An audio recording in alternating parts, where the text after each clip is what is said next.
In the winter of 1951, when much of the world focused on the shifting battle lines across the Korean peninsula, a quieter and far more fragile effort unfolded in the shadows, a pioneering form of combat rescue that relied on machines barely a decade removed from their first experimental flights. Few people then understood how vital and how perilous helicopter operations had become. Even fewer realized that some missions would vanish entirely, leaving only scattered radio fragments and unanswered questions in their wake.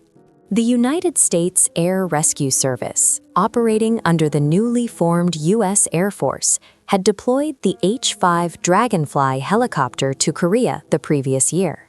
It was a light, bubble canopy aircraft with limited range, minimal armor, and an engine that strained in the brutal cold. Yet it was the only aircraft capable of slipping into the jagged valleys and steep ridgelines, where downed pilots and encircled soldiers often waited for salvation. For many crews, these rescue attempts meant flying blind, no GPS, unreliable radio beacons, and maps that failed to capture the terrain's unforgiving complexity. As UN forces advanced north toward the 38th parallel in early 1951, the demand for rapid extractions increased. Pilots of the 3rd Air Rescue Squadron found themselves answering distress calls not just from American aviators, but from British, Australian, and South Korean units caught behind enemy movements. Operations were rapid, improvised, and deeply personal. One rescue pilot, Lieutenant Ernest Franklin, scribbled in his notebook, "Most days we're searching for someone we'll never meet, but you fly because you know they're waiting for you to come." His words captured the emotional weight borne by crews sent into enemy territory with virtually no protection. The chosen reservoir region became one of the most dangerous places for helicopter operations. The terrain was a labyrinth of frozen ridges and narrow valleys, often blanketed in snow so dense that visibility shrank to mere meters. Temperatures fell low enough to crack engine blocks and freeze lubricants mid-flight. Yet in January 1951, when a pilot from the 1st Marine Air Wing transmitted a garbled Mayday call north of Hagaruri, an H-5 crew launched immediately. They lifted off with only a general direction and a fading emergency signal as their guide. What happened next was never fully established. The helicopter cleared the lines and disappeared into the white expanse. He strained to hear the critical coordinates, crossing the ridge, descending, and running on fumes. The massive Chinese counterattack erupts across the snow-covered mountains, turning the Chosin Reservoir into a chaotic battleground, obscured by rapid troop movement and smoke. The search pattern unfolded methodically across the enormous, silent, snow-covered mountains, the small plane a lone witness against the pale, frozen landscape. From the clinical certainty of the blueprint, the H-5 engine was rigorously tested at the perilous limits of the mountain canopy below. The fresh tracks led them to the search area, but the undisturbed snow told a silent, confusing story. No debris, no skid marks, only an unnerving expanse of polished white. This absolute, untouched perfection was the only evidence left. The bureaucratic certainty of the Air Rescue Service report was instantly undercut by the unsettling, handwritten doubt. Uncertain. The archival footage recounts the recurring saga of the H-5. They flew constant rescue missions into the Korean blizzards, challenging whiteout conditions again and again. The quiet study held decades of aviation history, but his gaze was fixed only on the pioneering lines of the old H-5. A pilot's steady grip offers a lifeline, pulling a freezing soldier from the snow and into the relative safety of the aircraft. The grim tally on the mission board hung heavy in the smoke-filled room as the remaining pilots contemplated their odds. Under the weight of heavy shadow, the H-5 tracked silently, every ridgeline a hostile eye watching its progress through the deep, snowy valley. Isolated and vulnerable beneath a harsh overhead light, the lone mechanic works intensely on the H-5 engine, fighting the elements to keep the massive machine alive. The spring thaw turns the airfield to mud, but quick loading operations continue beneath the dripping rotors of the waiting H-5. Framed softly on the desk, the lost H-5 crew rests beside the helmet of a pilot who still remembers their sacrifice. High above the peaks, the old workhorses fade. Their blurred legacy is now obscured by shadow. While the ground war stalled in a 1951 summer stalemate, H-5 helicopters kept the lifeline moving, creating a constant, dusty routine on the frontline airfield. Ground fog surged over the Taebaek Ridge, quickly enveloping the H-5 as it made its final, desperate approach. High above the storm, the intricate H-5 rotor hub becomes a spinning blur, rapidly battling the violent and foggy atmosphere to maintain flight. The mission began at dawn on July 3, 1951, when Commonwealth ground units reported several wounded soldiers pinned down after a night of intense fighting with Chinese forces. The area was steep, forested, and crawling with enemy patrols, leaving no room for ground evacuation. A British liaison officer, Captain Michael Hargreaves, relayed a priority request for an American air rescue helicopter, noting, "If they're not lifted today, they won't last the night." The call reached the 3rd Air Rescue Squadron, which immediately dispatched an H-5 helicopter from its forward operating strip near Pungsan. The crew, pilot First Lieutenant Daniel Walsh and medic Sergeant Robert Kell, were seasoned, accustomed to threading their fragile machine through valleys narrow enough to force them within arm's reach of the cliff faces. Weather was reported as marginal but flyable. Yet mountains are unpredictable.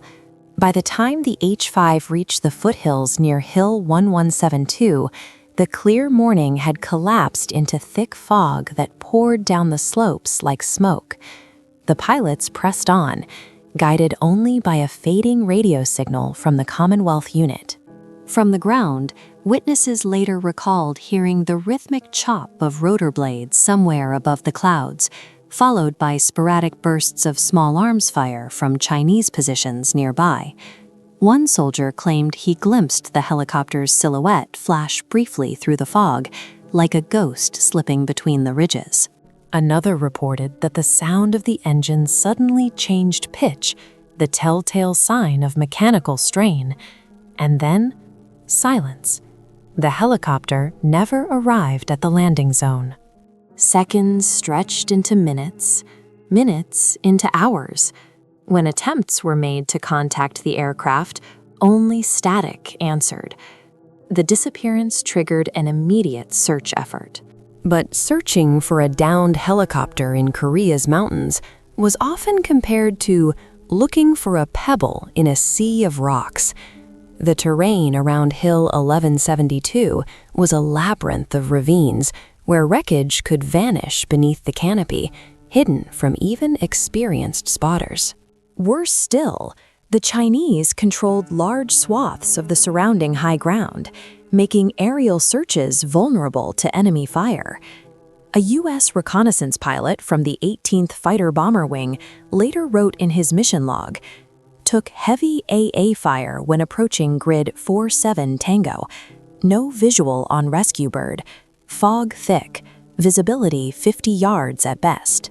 Conditions rendered the area nearly impenetrable, yet several details continued to trouble investigators.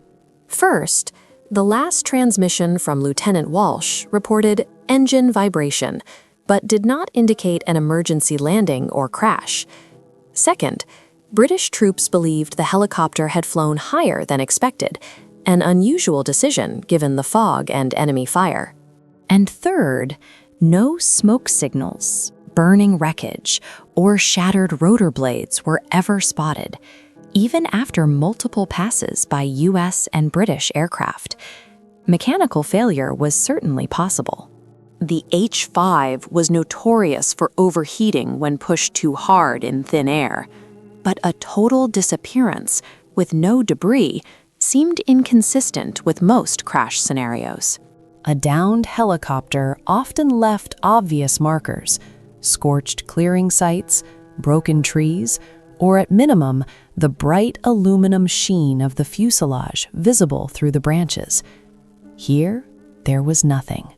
In the months that followed, scattered reports emerged from captured soldiers and local villagers. One POW claimed he saw a helicopter tail section dragged by oxen through a remote valley, guarded by Chinese soldiers.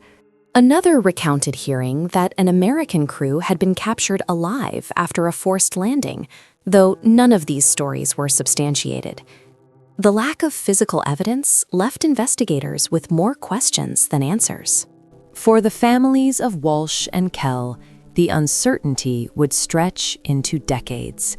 Without wreckage, the mission was listed as missing, presumed lost, a designation that offered neither closure nor clarity. Historian James Willard later wrote, "The disappearance near Hill 1172 reflects a broader truth of the Korean War. Entire events could vanish in the fog, both literal and historical." Helicopter warfare was still in its infancy, and the Korean peninsula proved a brutal testing ground. Pilots had to judge altitude by instinct, using the echo of their own engine to sense the terrain below. A misjudgment of a few meters could be fatal. Worse, Chinese troops had begun placing machine gun nests high on ridges specifically to target rescue aircraft, having learned how psychologically devastating it was for UN forces to lose these last lifelines. As ceasefire negotiations continued through 1951, the disappearance remained an unsettling reminder of the risks shouldered by rescue crews. And as the next year dawned, those risks would only grow. Guerrilla activity intensified, the weather turned unpredictable once more, and rescue missions pushed deeper into contested territory, setting the stage for yet another helicopter disappearance that would further deepen the conflict's hidden mysteries. By early 1952, the Korean peninsula had become a crucible where new forms of warfare were tested under brutal conditions. Among these experiments was the growing reliance on helicopter rescue missions, a tactic still so young that even minor deviations in weather, terrain, or enemy pressure could turn a routine extraction into a complete catastrophe. The ill-fated Navy HO-3S helicopter, tasked with retrieving a reconnaissance team along Korea's east coast, would become a chilling example. Its disappearance, sudden, total, and without a trace, remains one of the war's most perplexing incidents. The mission began on February 18, 1952. Before sunrise, icy winds whipped down from the Taebaekmens and rolled out over the eastern shoreline.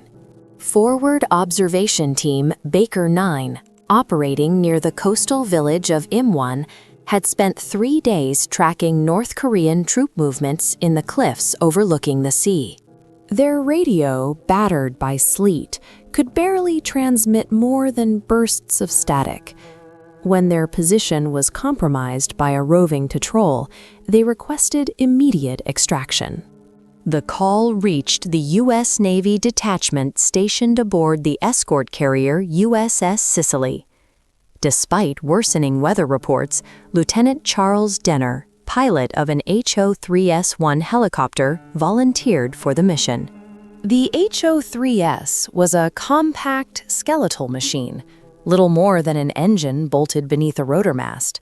It carried no armor, no self-sealing tanks, and only minimal instrumentation. Denner understood the risks, but like many early helicopter pilots, he believed in the creed of rescue. No one left behind, no matter the conditions. The flight deck crew recalled that Denner lifted off at 0610 hours, skimming low across the frigid water to avoid detection. As he neared the coastline, a thick bank of fog swept down from the mountains, swallowing the cliffs in rolling waves. Coastal currents slammed against black volcanic rocks, giving the region a sinister reputation among aviators. "One wrong move and the sea eats you," a naval officer later remarked. By 0638 hours, Denner reported visual contact with the valley where Baker 9 was pinned. The reconnaissance team, hiding beneath a tangle of brush, heard his rotor blades echoing between the cliffs. One member, Seapral Thomas Reber, later wrote in his statement, "It sounded like he was right above us. Then, nothing. Silence like the mountain had swallowed the helicopter whole." The fog was so dense that even flares fired upward disappeared into the milky haze. Minutes later, the helicopter vanished completely from radio contact. At first, search teams suspected a crash into the sea, but no debris washed ashore, and a crash site on land would have left broken brush, charred patches of earth, or scattered metal fragments. None were found. The Navy dispatched aircraft along a 40-mile stretch of coastline, yet repeated sweeps revealed no clues. Villagers questioned by Republic of Korea Marines reported hearing a metallic thump sometime after sunrise, but the sound could not be pinpointed. It might have been a rock slide. It might have been something else. The HO-3S's fuel range offered another uncertainty. Denner had enough for approximately 2 hours of flight, assuming no delays. If he attempted repeated passes through the fog, and many pilots did precisely that, his margin for error would have evaporated. But even fuel exhaustion should have produced wreckage. The complete lack of evidence baffled investigators. In the following days, atmospheric conditions were studied carefully. Fog in this region often formed false horizons, optical illusions, where the boundary between sea and sky vanished. Pilots described the effect as flying in a bowl of milk. Spatial disorientation could occur in seconds, yet investigators hesitated to label the disappearance purely accidental. Denner was a veteran with over 180 rescue sorties, far too experienced to lose orientation so quickly. Another theory emerged: enemy interception. Chinese and North Korean units along the coast had begun experimenting with camouflaged anti-aircraft guns hidden within natural caves. These positions could fire at close range and conceal the aftermath of a shootdown. Some intelligence officers believed the helicopter may have been struck and tumbled into one of the deep clefts along the cliffs, places that search aircraft could hardly see from above. A single direct hit on an HO-3S could cause it to explode mid-air, scattering debris across inaccessible rock faces. But the most intriguing detail came from a cryptic message transmitted by the reconnaissance team hours after they were eventually rescued by a ground patrol. Their final recorded statement regarding the helicopter was short. Rotor noise faded inland, not seaward. That meant Denner did not retreat toward the carrier. Instead, he pushed deeper into the fog-covered mountains. Why? Some theories suggest he heard enemy activity near the extraction point and sought a safer landing zone farther inland. Others propose he was circling back, attempting to approach from a different angle. Whatever the reason, his inland trajectory placed him among some of the most treacherous ravines in the region, areas riddled with collapsed mine tunnels, dead-end gullies, and forests so thick they could hide an entire aircraft beneath their winter canopy. Modern analysts examining the case note that even a helicopter crash can become invisible under the right conditions. Snowfall could bury wreckage within hours. dense evergreens might mask heat signatures. A fire might never ignite, especially in damp fog. Yet none of these explanations address the overarching mystery. Not a single piece of the HO3S, not a scrap of metal or rotor fragment, was ever found. The disappearance of Lieutenant Denner and his crew marked the third in a growing list of helicopter losses with no confirmed crash sites. For commanders, each case deepened an uncomfortable realization. Early helicopter warfare in Korea was not only dangerous, it was unpredictable. Machines, crews, and entire missions could simply vanish, leaving silence where answers should be. As spring approached, pressure increased on rescue units to push farther into contested territory. And soon, another mission, this one near the Yalu River, would raise even darker questions about what happened to crews who disappeared behind the front lines. By late 1952, the Korean War had reached a phase defined not by sweeping advances, but by incremental, grinding clashes along a shifting and volatile front. For helicopter crews, this period was especially lethal. Missions were flown deeper into contested valleys, often under the cover of night or in weather that pushed aircraft to their limits. It was during this tense chapter of the conflict that one of the most perplexing disappearances occurred. An operation involving a Navy HO3S helicopter sent to retrieve an intelligence reconnaissance team along Korea's fog-shrouded east coast. Its loss, sudden and total, would haunt naval aviation circles for decades. The mission began on October 24, 1952, at a temporary observation post perched above the remote fishing inlet near the town of Uljin. A joint reconnaissance team, 2 U.S. Navy intelligence specialists, and 3 Republic of Korea scouts had been monitoring unusual North Korean truck movements along the coastal highway. Their orders were explicit: gather photographic evidence and intercept enemy signals near a suspected supply route. But as dusk fell, enemy patrols unexpectedly converged on the ridge, forcing the team into a cramped, rocky crevice overlooking the sea. Their radio report was brief and strained. Compromised. Immediate extraction required. The message reached the USS Baton, an escort carrier assigned to helicopter and jet strike operations in the Sea of Japan. Despite heavy fog rolling down from the mountains, Lieutenant J.P. Rollins, a seasoned HOS-1 pilot with a reputation for calm judgment, volunteered for the pickup. His crew chief, Petty Officer Samuel Brooks, later described Rollins as the kind of pilot who'd land on the edge of a cliff if it meant saving a man. Rollins lifted off at 1935 hours. The HO3S, while reliable, was never designed for night rescues in hostile mountain terrain. Its cockpit instruments were rudimentary, and its landing light offered only a thin beam, easily swallowed by fog. Still, Rollins had flown similar missions before. As he crossed the coastline, he checked in with the reconnaissance team. "Approaching valley," he transmitted. "Stand by for visual contact." It was the last message anyone would ever hear from him. From their hiding place, the recon team reported hearing the helicopter's rotor noise echo between the ridgelines, first loud, then muffled, then strangely distorted as the fog thickened. One scout claimed he heard the engine rev sharply, as if Rollins was fighting a sudden downdraft. Another thought he heard machine gun fire in the distance, but the visibility was too poor to confirm anything. Within minutes, the sound faded completely. When the rescue team failed to appear, the intelligence unit assumed Rollins had aborted and retreated to the carrier.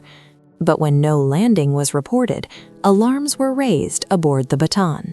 The disappearance triggered a rapid, multi-branch search involving Navy fighters, Marine reconnaissance planes, and Air Force rescue detachments. Yet the search area was a nightmare. Steep granite cliffs, narrow ravines obscured by evergreen forests, and fog so dense that even high-intensity spotlights appeared as faint halos. Over the next 48 hours, pilots scoured every plausible flight corridor. They searched landslides, cliff edges, and ravines known to swallow aircraft whole. Not a single piece of debris was found. No oil slick washed ashore. No shattered rotor blades gleamed from the slopes. It was as if the helicopter had dissolved into the fog. Investigators faced a series of troubling contradictions. First, Rawlins was known as a highly cautious pilot, unlikely to push deep into the mountains without strong visual cues. Second, the recon team reported the helicopter's noise moving inland, not back toward the sea, suggesting Rawlins may have attempted a risky alternate landing zone. But why would an experienced pilot divert from the planned extraction area in near-zero visibility? Theories soon emerged, none conclusive. Some aviation analysts believed Rawlins became disoriented inside the dense fog, flying toward rising terrain without realizing it. Even a few meters misjudgment could cause the HO-3S to clip a ridge and tumble into a ravine. But even in that scenario, debris should have been visible from above. Another theory centered on enemy fire. North Korean units along the East Coast had begun using radar-assisted anti-aircraft guns captured from Soviet stockpiles. If Rawlins flew directly into a concealed battery, the helicopter could have been hit and plunged into an inaccessible drop. Yet again, search teams should have found something. The most unsettling reports came from Republic of Korea Marines patrolling inland hamlets weeks later. Several villagers claimed that North Korean trucks moved through the valley shortly after the disappearance, carrying what appeared to be wreckage under canvas tarps. Others reported hearing a helicopter engine sputtering low over the tree line, far from the coast. No intelligence source ever verified these claims, but they were never disproven either. The disappearance left commanders uneasy. As one Navy report noted, the total absence of physical evidence is inconsistent with standard crash patterns. Another internal memo added, possibility of enemy capture cannot be dismissed. Rawlins and Brooks were listed as missing in action, presumed dead. Their families received no remains. No wreckage was ever recovered. The East Coast fog would claim additional aircraft before the war ended, but the Rawlins disappearance remained the most baffling loss. And only months later, a far more dangerous mission, one involving a high-value pilot near the Yalu River, would push helicopter operations into territory where the stakes and the mystery grew even darker.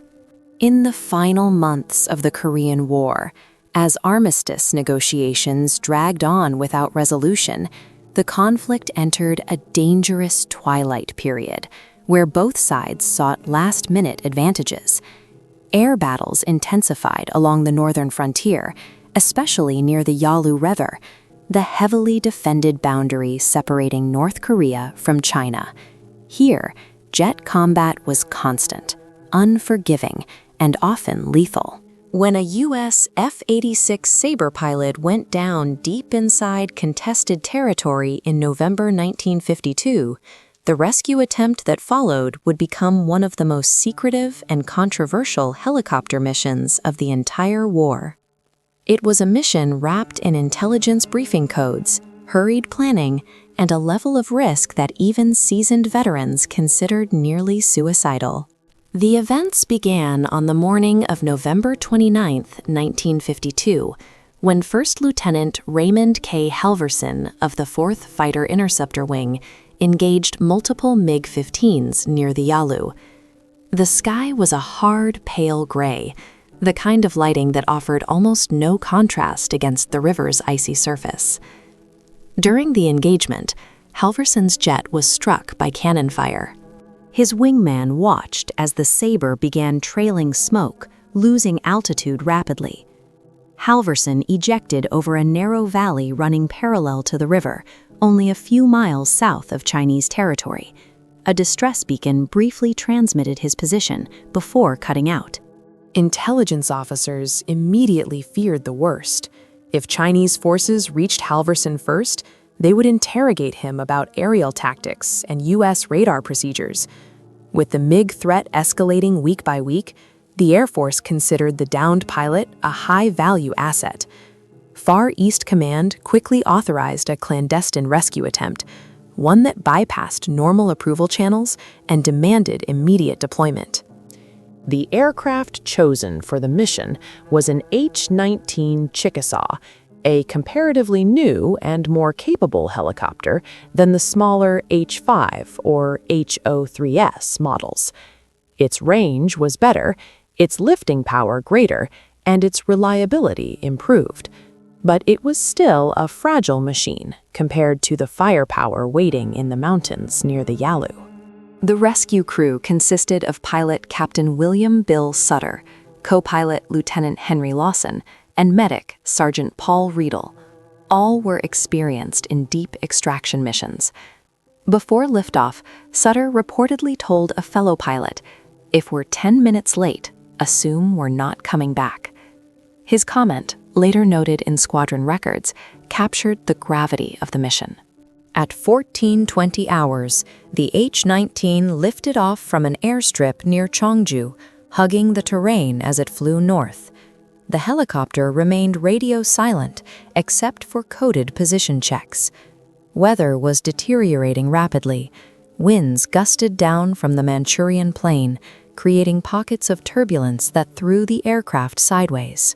The mountains near the Yalu funneled the wind like a bellows, producing sudden downdrafts that could drop a helicopter dozens of feet in seconds. Despite the hazards, the crew pressed on. Their last confirmed transmission came at 15:06 hours. Approaching ridge before valley, beacon faint but present. Moments later, ground monitors detected the emergency signal again, but it was weaker than before, inconsistent, as if obstructed by terrain or moving erratically. Then, at approximately 15:12 hours, a terse message broke through the static. Chinese trucks, moving fast, closing. The transmission stopped abruptly. No further contact was ever made. When the H-19 failed to return, the Air Force launched an immediate search. But the Yalu region was a nightmare for reconnaissance. Chinese forces operated with near total control of the high ground. Anti-aircraft positions were concealed in caves and camouflaged bunkers. U.S. fighters attempted flyovers, but were repeatedly driven off by flak. After 3 days of searching, not a single piece of the helicopter had been found. Investigators proposed several possibilities. 1. Downed by enemy fire. Given the proximity to Chinese units, this was deemed highly plausible. But standard crash characteristics, burn scars, scattered debris, were never observed from aerial reconnaissance. 2. Forced landing followed by capture. This theory gained traction after multiple POWs reported hearing rumors of an American helicopter being seized intact in late 1952. One former POW even recalled seeing a large rotorcraft with its tail removed in a guarded compound, though his account could not be verified. Third, mechanical failure. Despite improvements, the H-19 still suffered engine overheating and gearbox issues. A mechanical issue combined with evasive flying might have forced Sutter to attempt a landing under impossible conditions. But the most unsettling theory, whispered quietly among intelligence officers, suggested that Chinese troops might have deliberately used the pilot's beacon signal as bait, waiting for the rescue helicopter to approach before ambushing it. Nothing in the records confirms this, but nothing disproves it either. Years later, during post-war interviews, Halvorsen's wingman reflected bitterly, "We lost a jet that day, but losing the helicopter crew, that was the gut punch." They went in knowing exactly what waited for them. The fate of Captain Sutter, Lawson, Riedel, and the downed F-86 pilot remains unknown. No remains were ever recovered. No wreckage was located. Classified documents relating to the mission remained restricted for decades, fueling speculation that something more had occurred along the Yalu than official reports acknowledged. And yet, the story did not end there. Only months before the armistice, another disappearance, this time involving a final, desperate rescue attempt, would cement the Korean War's reputation as one of the most confounding chapters in early helicopter aviation. By July 1953, the Korean War was grinding toward its uneasy end. The armistice was only weeks away, yet the battlefields were still lethal, unpredictable, and fiercely contested. For helicopter crews, the closing phase of the conflict offered no relief. If anything, the final months intensified their burden as both sides maneuvered for prisoners, intelligence, and tactical leverage before the ceasefire froze the lines. It was during this volatile moment that the last and most mysterious of the 5 secret rescue missions vanished, an incident that, to this day, remains unresolved and continues to haunt military archivists and families alike.